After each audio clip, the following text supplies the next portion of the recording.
Improving the basic form. The first thing I will do to improve the form is to add student names in a multiple choice list. You can see in the video that I chose to populate the list using drop-down.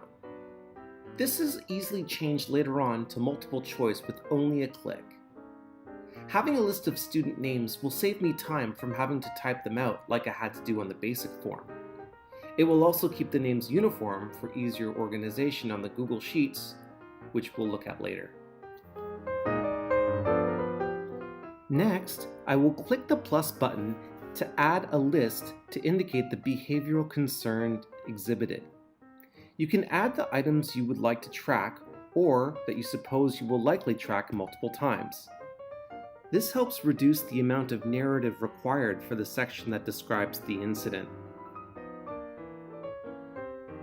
In this video, I show that I choose to allow this question to be skipped by not making it required. I will leave the description of the incident section, as well as the date and time, the same, and move on to the location section. I will add a list of locations where incidents will likely or possibly take place to save time from having to type this information out. In case an incident takes place in an area that is not listed, I'll click the word Other so that the location can be typed in. Finally, I will add an option to upload a photo, video, or document. This can provide evidence to support your documentation.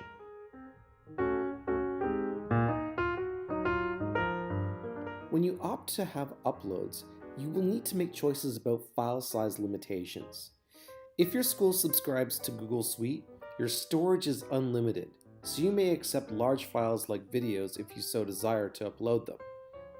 If you are working on a personal account, you may want to impose file size limits so you don't exceed your maximum storage. In the gear icon up at the top of the page, you can access the form's settings. For this form, I will collect email addresses and also request an email to be sent when the form is completed. This can help if you wish to share the contents of the post with another teacher, a counselor, or an administrator. I also want to ensure that I can go back at a later time to edit. This can save time when writing the initial post.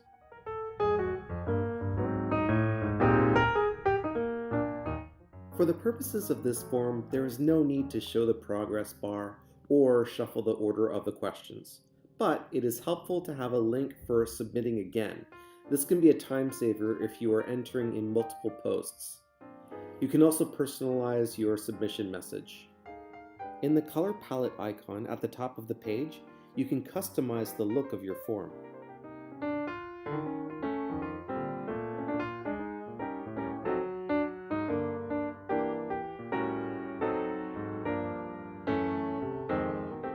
At the top of the form, there's an icon that looks like an eye. This is your preview section, but it is also where you can add posts. Essentially, it is where your links and QR codes lead. You can try out your form and work out any bugs before you share it with others.